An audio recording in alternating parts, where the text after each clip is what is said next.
We are looking at a series that is intended to explore what it means to be human. And we're doing that by reflecting on the life of Peter. And this is part 2 as we go through it together. And last week, I introduced a quote from a gentleman named Carey Nieuwhof. And Carey is a Canadian pastor, or was, and he's an author, speaker. But he often is someone who watches trends that lead churches into the future. And here's the quote that I mentioned last week. I'll say it again. Not only will artificial intelligence be the biggest revolution humanity has ever seen, it will be the biggest disruption we've experienced in our lifetimes and perhaps in human history. Now, this is not a course on artificial intelligence. I had some people come up to me last week and say, "What is an algorithm?" And I said, "I'm not qualified to answer that question. I use the word, but I kind of know what it does. But don't worry about that. Don't worry about the technical terms or those kind of things. This isn't a course in AI. This is a Bible course. And so we're going to try and stay in our lane, but recognize that artificial intelligence, whether we like it or not, whether we resist it or not, is going to impact all of our lives, and already is. Whether we're an active user or a passive user, it's having an impact on our world. And we have an option, either to fear it and hide from it, or to fully embrace it, or maybe to find what it means to be human in the midst of it. And so that's our challenge as we go through this together. Artificial intelligence development is accelerating quickly, and maybe you've noticed that. AI capabilities double every several months. It used to take years. I mean, artificial intelligence started back in the 50s. That might be a surprise to some of you. But they started to play around and see what they could do, and there was pauses put on it in the 70s and 80s and 90s. But then it has accelerated dramatically over these last few years and even few months. There's kind of a hilarious video that you can look up and watch on your own time, not right now, but you can look up and watch about Will Smith eating spaghetti. You won't be disappointed if you put it in. Even a year ago, I think it was, or maybe a little bit longer, they asked AI to produce a video segment of Will Smith eating spaghetti, and it was hilarious and terrible. He had like 6 fingers, and you could tell it was artificially created, right? But then over the period of the following year, it got better and better and better, till today, if you watch Will Smith eating spaghetti, it's a thing. I'm not making this up. You will see like him and I think his son sitting at a table. There's different camera angles and shots, and you'd think it was a movie being filmed, and it was all artificially created. So the acceleration of artificial intelligence has some real capabilities, but also some real challenges. As we begin to wonder, how do we discern reality from that which is fake, right? How do we know what is true? My bigger question, though, is this. Given the growing competency of AI and related technologies, what is the value of being human? What does it even mean to be human? And how do we preserve our humanity in the midst of this technological advancement? Here's the bottom line. The gospel of Jesus Christ is not simply, how can I get to heaven when I die? I think many of us grew up with that understanding, that the good news about Jesus was basically, fire insurance, right? We just wanted to know that we're getting to heaven, and once we knew that, well, we just go on living our lives any way we want. And sometimes even if we don't say that, we kind of live that way. But the gospel, the good news about Jesus, is really about becoming fully and truly human. I don't know if you ever thought about it that way, but that's the invitation, to be human in the way that God intended. We are made in God's image, but as the Bible story unfolds, we realize that that image is marred by sin. And the whole point of Jesus coming is so that we may be remade into that image. That's the whole point of the gospel, is that we might be conformed to the image of Jesus, who is the perfect image of God. And that's what it means to be human. And so that's what we're driving toward.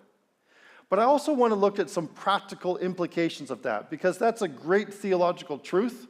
But what does it mean on the ground level for us to be shaped into the image of Jesus and to become fully human? So I want to read another passage from the life of Peter, and we're going to read today from Matthew chapter 14 and verses 22 to 33. One of my favorite stories, and many of you will recognize it right off the bat. Matthew 14, verse 22.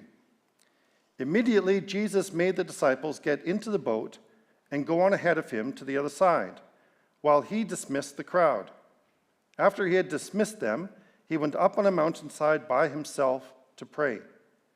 Later that night, he was there alone, and the boat was already a considerable distance from land, buffeted by the waves because the wind was against it.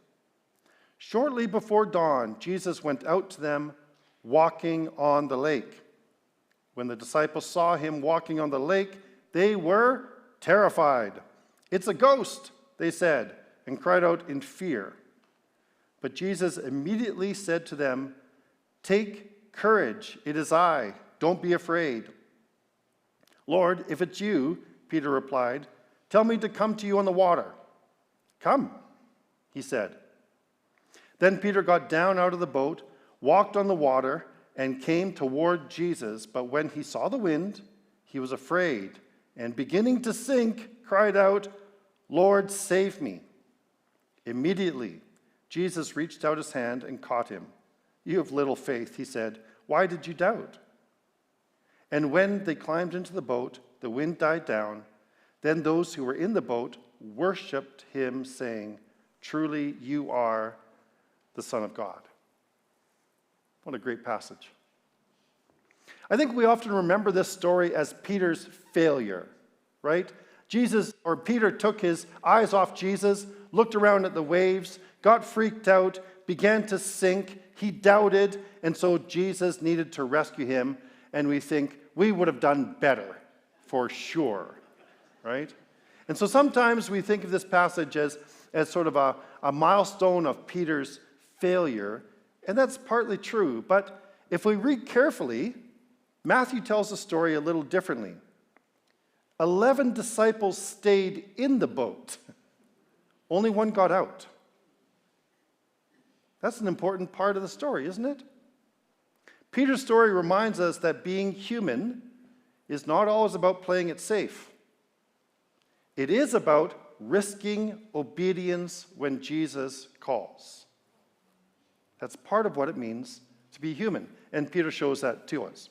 So let's look through the passage briefly and make a few observations as we go through together. And the first observation is this. As we talk about courage, and courage as one of the essential qualities of what it means to be human, we see this.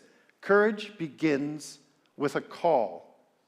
"Lord, if it's you, tell me to come to you on the water." And Jesus says, "Come, come." Courage begins with a call. Peter is often accused of being impulsive, and I think sometimes he is.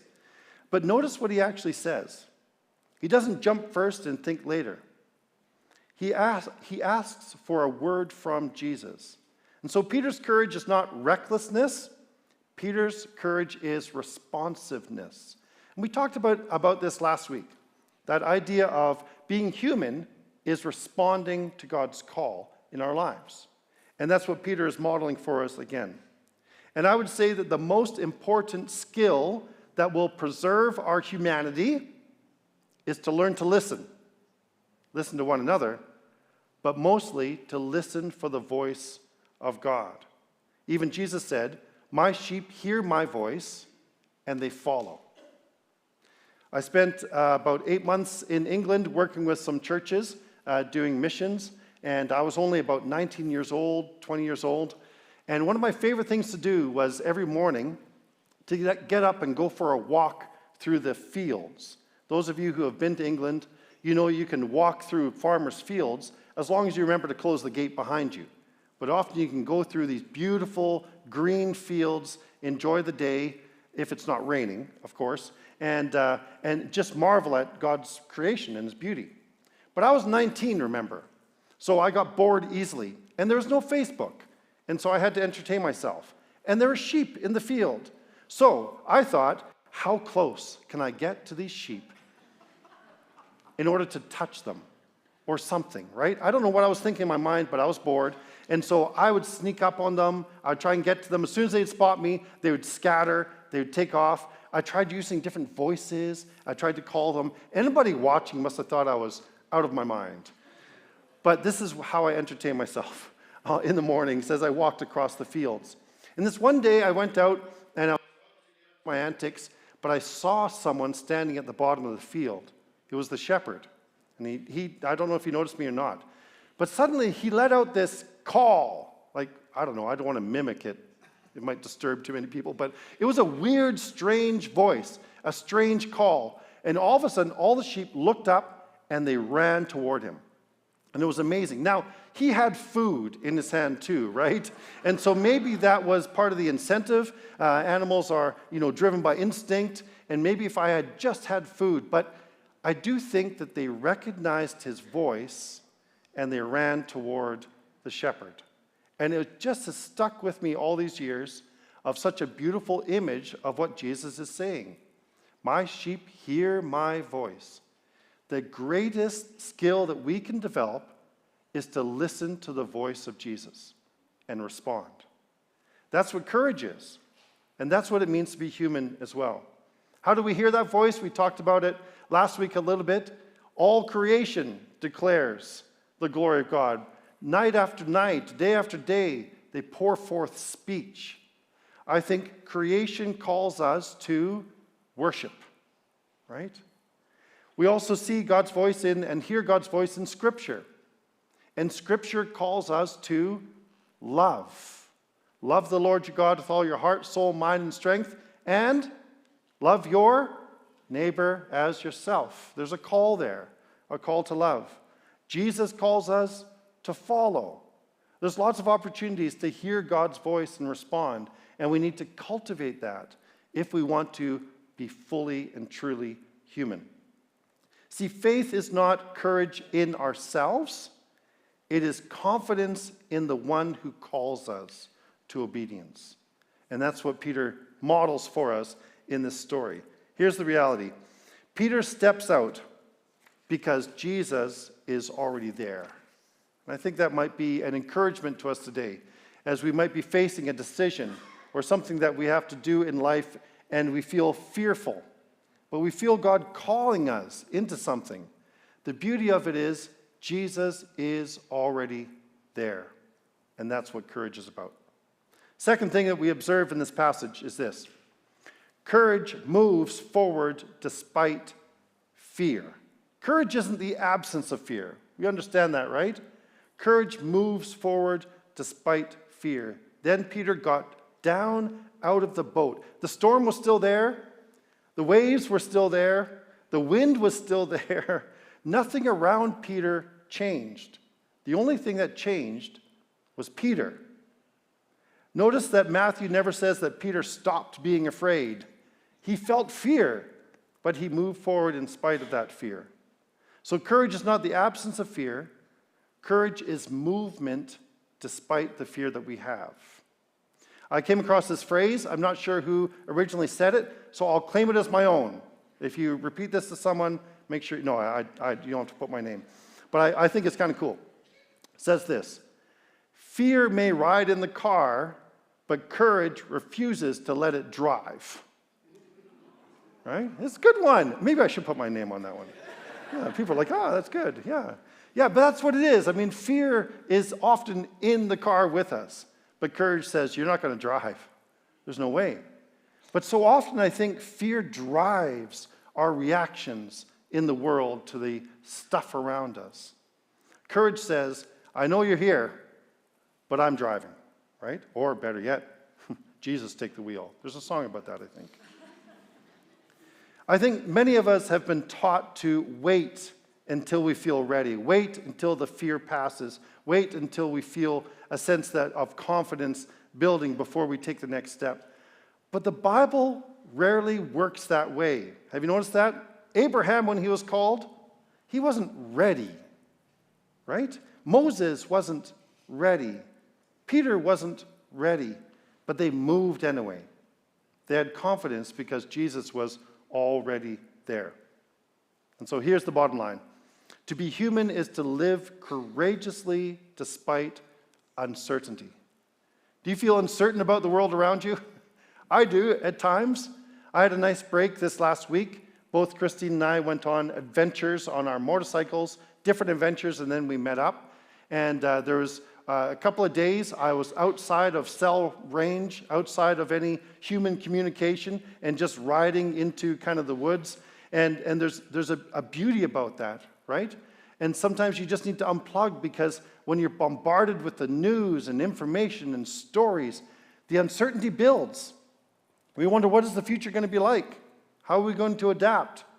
And sometimes we have deep, deep uncertainty. But to be human is to live courageously despite that uncertainty. And Peter models it for us again here. Okay, third thing we want to see here. Courage fails forward. This is an important aspect of Peter's life and how he manages this failure. When Peter saw the wind, he was afraid and beginning to sink, cried out, "Lord, save me." Peter sinks, but remember, Peter walked on the water before he sank, right? The disciples in the boat, they didn't sink, but they also didn't get to walk on the water. Peter's failure occurred because he attempted something extraordinary. He was obedient to Jesus' call to come and walk toward him. And when Peter fails, he fails forward into Jesus. He says, "Jesus, save me," right? Peter fails forward. I think too many Christians, too many of us, fear failure more than we fear disobedience. But Scripture consistently honors those who trust God enough to obey and to risk. John Ortberg is an author. Some of you, a pastor as well. Some of you might know that name. And I think he has a book with this title. But I love this phrase. If you want to walk on water, you've got to get out of the boat. Right? That's the summary of this story as we've been exploring it together. As Peter is sinking, he calls out to Jesus. He fails forward. And in our attempts, in the risks that we take, when we feel like we're about to fall on our face, we call out, "Jesus, save us." And here's the reality. The grace of Jesus is faster than the failure of Peter. He doesn't die. It says in the passage, immediately Jesus reaches out. And it sounds like he chastises Peter. "Where was your faith, buddy?" But I'm not sure that's the tone. I think Jesus is saying, "Why did you doubt?" It's more a lighthearted comfort as Jesus rescues him from drowning. The grace of Jesus is faster than any of our failure. And that's something to keep in mind. Okay, here's the final thing, final observation that I want to make. And this really is truly the heart of the passage. Courage leads to worship. Then those who were in the boat worshiped Jesus. Peter's act of courage, his act of obedience, led to worship. And the story ends exactly where Matthew wants it to end. Not with Peter, actually, but with Jesus. The miracle is not ultimately about Peter walking on the water. That's part of the story. The miracle is about seeing Jesus more clearly. In the Hebrew imagination, in the mind, as we look through scriptures, water is often the image of chaos. And sometimes water and the sea is the image of evil. And so the fact that Jesus is walking over chaos, walking over evil, and then eventually calms this watery chaos shows who he really is, because only God can tame the chaos. And so that's a revelation that we have in this passage. And really, that's what this passage is all about. Peter's courage leads him and all the others into a deeper revelation of who Jesus is. And so courage is not about proving ourselves. Courage is about discovering Jesus as we go along in the journey. So Peter's story challenges us and challenges our modern culture, which is obsessed with comfort and certainty and control. Technology is wonderful. AI is increasingly powerful. Data can somewhat predict our behavior, but none of these things can eliminate this need for courage in life. Human beings were not created merely to calculate risks. We were created to respond with courage to God's call. And that's what we want to do. As Carey Nieuwhof observes, your greatest growth is always on the other side of your fear. I think that is often true. Peter became the leader of the early church because he repeatedly chose courage over comfort. And I think many people hear this story and immediately think about courage being these dramatic acts of faith. Like, I'm not sure Jesus is going to call me to walk on the water or start like a brand new ministry or launch out in some global mission initiative. Remember in college in Scotland, once a week we'd have a visiting missionary, and they would come and tell us all about the great things that they're doing. And they were amazing. Like, we were riveted. They were great storytellers, but they were also doing amazing things. And after every presentation, I was convinced God was calling me to wherever that person was serving. And so I'd go down to the payphone, I'd get out my pound coin, I'd pop it in there, I'd call my mom. Mom, I know where I'm going after college. I'm going to Brazil. Mom would say, why are you going to Brazil? Well, there's people in the Amazon that need to hear about Jesus. And I would be all stirred up. Next week I would call, Mom, I've changed my mind. God is calling me to South Africa. There's people in Soweto that really need to hear. And every week it was like so. And finally, one of my professors took me aside and just gently said, Scott, the need is not the call, right? And that was really important for me to hear that. But I assumed that it had to be something grand, something big. Obedience is something dramatic, something that the superstars of the Christian faith do. But the reality is, courage is often very ordinary. Courage is actually very mundane. We need the courage sometimes to forgive someone, maybe to serve somewhere or serve someone. Maybe we need the courage to give generously or to start a difficult conversation or to invite a friend to church or even just to say hello to our neighbor. Or maybe we need the courage to begin praying again after a time that we've lapsed. Sometimes we just need the courage to step into a new day, even after experiencing great loss. And we just need that quiet courage to put one foot in front of the other. That's what it means to be human.